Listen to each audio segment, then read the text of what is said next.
룻기 2장 1절부터 7절 말씀 마음을 집중하시고 함께 읽어봅니다. 나오미의 남편 엘리멜렉의 친족으로 유력한 자가 있으니 그의 이름은 보아스더라. 모압 여인 룻이 나오미에게 이르되 원하건대 내가 밭으로 가서 내가 누구에게 은혜를 입으면 그를 따라서 이삭을 주겠나이다 하니 나오미가 그에게 이르되 내 딸아 갈지어다 하매 룻이 가서 베는 자를 따라 밭에서 이삭을 줍는데 우연히 엘리멜렉의 친족 보아스에게 속한 밭에 이르렀더라. 마침 보아스가 베들레헴에서부터 와서 베는 자들에게 이르되 여호와께서 너희와 함께 하시기를 원하노라 하니 그들이 대답하되 여호와께서 당신에게 복 주시기를 원하나이다 하니라. 보아스가 베는 자들을 거느린 사환에게 이르되 이는 누구의 소녀냐 하니 베는 자를 거느린 사환이 대답하여 이르되 이는 나오미와 함께 모압 지방에서 돌아온 모압 소녀인데 그의 말이 나로 베는 자를 따라 단 사이에서 이삭을 줍게 하소서 하였고 아침부터 와서는 잠시 집에서 쉰 외에 지금까지 계속하는 중이니이다. 아멘. 오늘 등장하는 인물 보아스라는 사람이 1절에 나옵니다. 그 보아스에 대한 설명을 보면은 나오미의 남편 엘리멜렉의 친족으로 유력한 자라고 설명하고 있습니다. 그러면 이제 그 나오미의 죽은 남편 엘리멜렉의 친족 하면은 그 집안에 아주 가까운 그런 사람이라는 것이죠.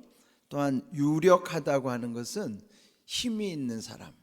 그렇다면은 그냥 단순히 돈만 많은 것이 아니고 그 지역의 유지로서 또 덕망이 높은 분으로 이렇게 유력한 자라고 표현을 하는 것입니다. 물론 이 보아스가 이제 나중에 이 룻과 결혼을 하게 되죠. 그래서 이 두 사람의 이 만남이 이제 2장 1절부터 이루어지게 되는 것이죠. 자, 그러면 이 보아스와 룻이 어떻게 만나는가? 2절 모압 여인 룻이 그 시어머니 나오미에게 말하기를 원하건대 내가 밭으로 가서 내가 누구에게 은혜를 입으면 그를 따라서 이삭을 주겠나이다. 그러니까 당시 가난한 사람들이 먹고 살 수 있는 길은 그 이삭 줍기를 하는 거예요. 근데 레위기 19장을 보면은 그 당시 이제 부자들이 이 곡식을 거두고 나면은 그 가난한 이들, 그 당시 이제 대표적으로 가난한 사람들은 고아와 과부와 나그네를 칭하는 것이거든요. 그런데 그들은 홀로 살아가기가 힘든 사람들을 이제 배려해서 추수할 때 그걸 아주 알뜰하게 다 추수하는 것이 아니라 가난한 자들이 와서 이삭을 줄 수 있을 정도로는 남겨놓고 추수를 하도록 하나님이 명령하신 거예요. 그러니까 함께 더불어 살아갈 수 있는 하나님의 은혜죠. 그렇다면 이제 오늘날에는 이제 사회보장 제도가 돼 있지만은 그 당시 사회보장 제도가 없던 시대에 보면 하나님께서 이 가난한 자들을 위한 그 은혜를 그렇게 공급해 주시는 것이죠. 그래서 여기 이제 룻이 그 이삭 줍기를 가겠다고 하는 거예요. 이제 그렇게라도 이제 생계를 꾸려야 되기 때문에 이삭을 줍겠나이다. 이제 그렇게 시어머니에게 이제 승낙을 받고 또 3절 룻이 가서 베는 자를 따라 이제 이삭 줍게 하는 사람들 또 밭에서 또 이삭을 줍는데 이삭 줍기를 하는데 우연히 엘리멜렉의 친족 보아스에게 속한 밭에 이르렀더라. 그러면 그 주변에 이삭 줍기 하는 밭이 많겠죠. 근데 공교롭게도 간 곳이 그 나오미 집안, 그 엘리멜렉의 친족 보아스가 경영하는 그 밭에 가서 이삭 줍기를 하게 된 것이죠. 그런데 여기서 표현을 보면은 우연이라고 그랬어요. 그리고 4절에는 마침 보아스가 베들레헴에서부터 와서 그 이삭 죽게 하는 자들을 본 거예요. 그러니까 우연히 그는 뭡니까? 그 마치 그냥 어떤 계획된 것이 없는데 그저 그냥 일이 되려고 다 보니까 그렇게 된 것처럼 느껴진 것이죠. 그런데 마침내라고 하는 것은 하필이면은 그가 간 곳이 보아스의 그 땅이고 또 거기에서 보아스를 만나는 것이 우연인 것 같지만은 여기 성경에서는 우연이 없어요. 그러니까 우리도 모를 때는 우연이지만 사실은 모르기 때문에 우리가 우연이라고 표현할 뿐이지 그 배후에 하나님의 섭리가 있어요. 하나님의 은혜가 있는 것이죠. 그래서 이런 어떤 필연이라고 하는 것은 우연인 것처럼 우리에게 다가오지만은 그 배후에는 하나님이 섭리하신 길이 있다는 걸 기억해야 돼요. 그러나 여러분, 하나님이 주시는 은혜와 복이 다양하지만은 우리에게 구체적으로 보면은 관계를 통해서 복이 흘러오게 하신다고요. 그러니까 만남의 관계. 그래서 여기 지금 이들의 만남이 이루어지게 하시는 거예요. 그는 배후에 하나님이 섭리하심이 있는 것이죠. 그래서 이제 보아스가 거기 일하는 이들에게 먼저 축복하는 내용이 나와요. 4절 둘째 줄, 여호와께서 너희와 함께 하시기를 원하노라. 이게 우리의 신앙의 가장 기초예요, 그죠? 하나님이 우리와 함께 하신다. 그걸 일컬어서 임마누엘이라고 그러잖아요. 그러니까 이 임마누엘로 복을 빌어주는 거예요. 하나님이 너희와 함께 하시길 원하노라. 그래서 우리도 늘 서로를 축복할 때 하나님 당신과 함께 하기를 원하나이다. 그걸 이제 줄여서 표현하면 샬롬 이렇게도 표현하죠. 그러나 우리는 언제든지 기도할 때마다 그 기도의 내용은 하나님이 그와 함께 하시기를 기도하는 거예요. 그러니까 뭐 구체적으로 뭐 그 사람 뭐 잘 되게 해주세요 이런 거 앞서서 하나님이 그와 함께 하시면 하나님이 그에게 합당한 은혜를 더하시기 때문이죠. 그래서 우리가 어떤 인사를 하든지 사실 인사 자체가 축복하는 거잖아요. 그랬을 때 여기에 말씀이 우리 안에 있다는 거죠. 하나님이 당신과 함께 하기를, 하나님이 여러분과 함께 하기를. 그러니까 여러분이 가족들도 서로를 그렇게 축복하는 거예요. 하루 아이들이 이제 학교를 가거나 또 서로 가족들이 하루 동안 하는 일터에서도 하나님이 오늘도 너와 함께 하신다. 그를 심어주는 거예요. 하나님이 늘 우리와 함께 하시고 나와 함께 하시다고 하는 것은 가장 기본적인 신앙이에요.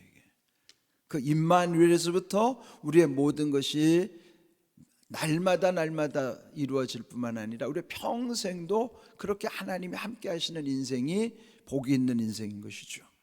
이렇게 보아스가 축복할 때에 또 은혜를 입은 그들도 화답하는 거예요. 그들이 대답하기를 여호와께서 당신에게 복 주시기를 원하나이다. 그러니까 거기에 이삭 죽기를 허락한 것처럼 또 이렇게 우리에게 하나님이 당신들과 함께 하시기를 원하나이다. 그 복을 빌어준 것 플러스 또 이렇게 이삭 죽기를 허락한 것에 대해서 하나님께서 당신에게 복 주시기를 원하나이다. 서로 축복하는 내용이죠. 얼마나 아름다운 모습이에요. 이렇게 복은요 서로에게 윈윈하는 거예요. 유익한 거예요. 모두에게 유익한 것입니다. 근데 여러분을 복을 비는데 인색하면 안 됩니다. 내가 빌은 복이 그게 없어지는 게 아니에요. 예수님도 우리에게 그 원리를 알려주셨잖아요. 누군가를 위해서 기도할 때 그 빈 것이 그에게 합당하지 않으면 너에게 돌아오리라. 그는 뭐예요? 빌어준 복은 없어지는 것이 아니라 만일 그에게 합당하지 않으면 네가 빈 복이 너의 복이 된다는 거예요. 그 복은 뭐예요? 헛된 게 아니에요. 공짜도 아니고. 그러나 우리가 어떤 이기적인 마음으로 하면 안 되죠. 주님의 마음, 아버지의 마음으로 복을 빌어주는 거예요. 그러면 없어지는 게 아니라 만약에 그에게 합당하면 그에게 이루어지지만 그에게 합당하지 않으면 복을 빌어준 자에게 그 복이 돌아오게 하시겠다는 거예요. 얼마나 귀한 일이에요. 그러니까 여러분, 축복하는 자가 복 있는 자예요. 누군가에게 축복하면은 그 사람이 더 귀한 복이 임하는 거란 말이에요. 그러니까 여러분, 내가 복을 빌어주면 저 사람만 복 받는 것인가가 아니에요. 하나님은 그렇게 인색하지 않습니다. 모두에게 유익하게 하시는 거예요. 그래서 여러분이 누군가를 위해서든 늘 복을 빌어주고요. 주님은 그렇잖아요. 원수까지도 용서하고 원수를 사랑하라. 원수를 축복할 정도로. 그게 쉽지 않아요. 그래서 먼저 구해야 될 게 하나님 아버지의 마음을 구해야 된다고요. 하나님 아버지의 마음이 아니면은요 절대 못합니다. 그런데 하나님 아버지의 마음이 내게 임하면 나랑 보기 싫은 사람, 때로는 미운 사람도요 미웁지 않고 오히려 복을 빌어주게 되는 거예요. 그 아버지 마음이 그렇게 중요합니다.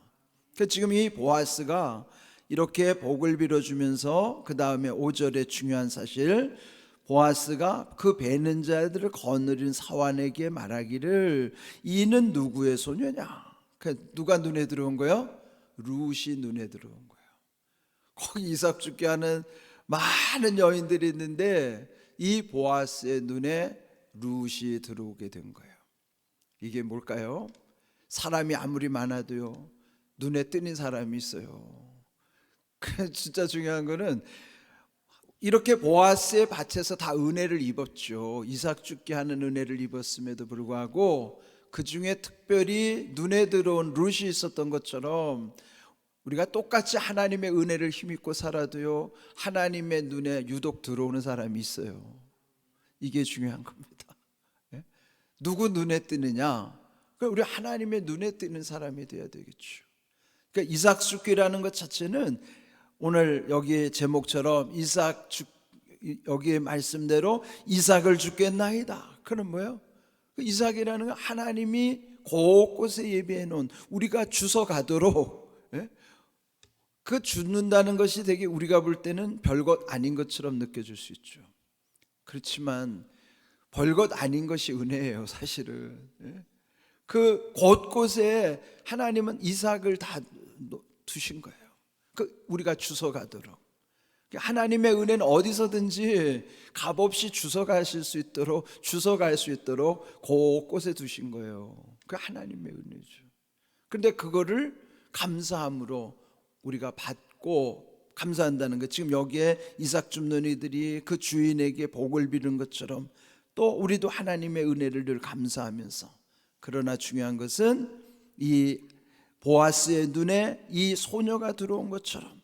그런데 그 사환이 말하기를 7절에 그는 나오미와 모압에서 함께 온 이방 여인인데, 모압의 소녀인데 그는 다른 사람들과도 또 좀 다른 거예요. 단 사이에서 이삭을 죽게 하소서 하였고 아침부터 와서는 잠시 집에서 쉰 외에 지금까지 계속하는 중이니이다. 그러니까 얼마나 성실하게 일하는 모습이 눈에 들어온 거죠. 그런데 이제 이렇게 해서 보아스와 룻이 만나게 되는 계기가 되는 거예요. 그러면은 룻은 이방의 여인으로서 정말 아주 아무것도 아닌 존재죠. 이거는 마치 우리 인생을 상징적으로 표현하는 거예요, 룻은. 그렇다면 보아스는 우리가 이 말씀 속에서 누구를 떠올리게 하는 인물이에요? 예수님을 떠올리게 하는 인물이에요. 그러니까 이 보아스를 통해서 예수님이 기억나게 하시는 거예요, 우리에게.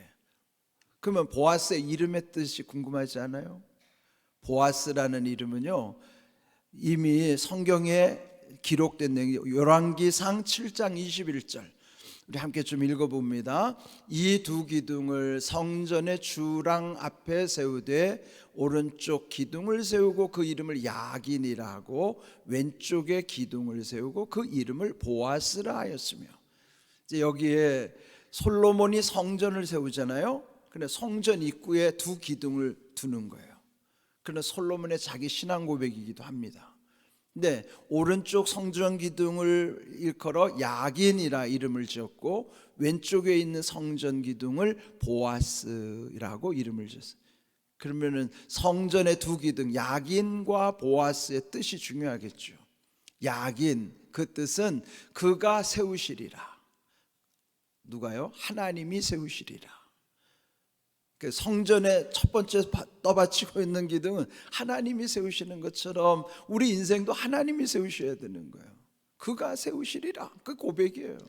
그 왼쪽에 있는 보아스, 오늘 이 주인공의 이름 보아스는 그분 안에 능력이 있다. 그런데 그분 안에, 그분이 누구예요? 예수님. 주님 안에 능력이 있다. 하나님 안에 능력이 있다. 그런 이 솔로몬이 자기 신앙 고백으로 성전을 지을 때 두 기둥을 두면서 늘 떠올리는 거예요. 야긴, 보아스.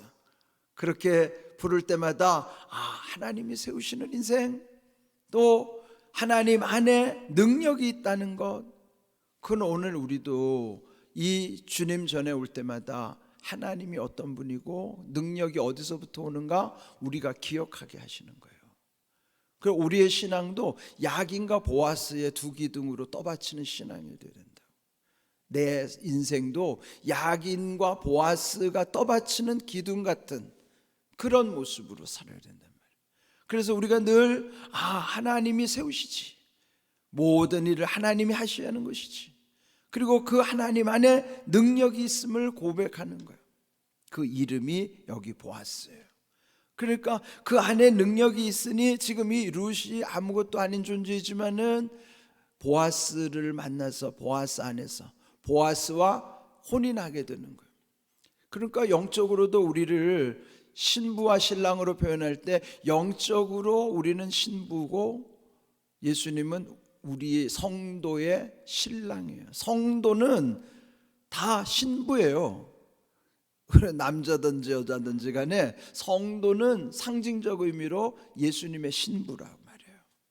그러면 예수님은 상징적으로 그분은 영적인 우리의 신랑이시는 거예요.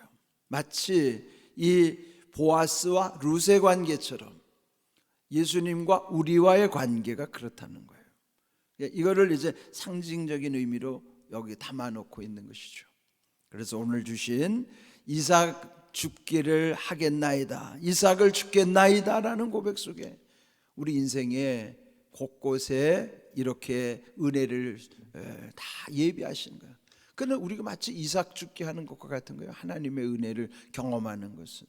그럴 때 이 성전을 바치고 있는 두 기둥이 야긴과 보아스의 의미처럼 특별히 보아스, 그분 안에 능력이 있음을 늘 여러분이 기억하시고 인정하시고 그분 안에서 능력을 구하시는 귀한 은혜의 삶이 되기를 주님의 이름으로 축복합니다. 아멘.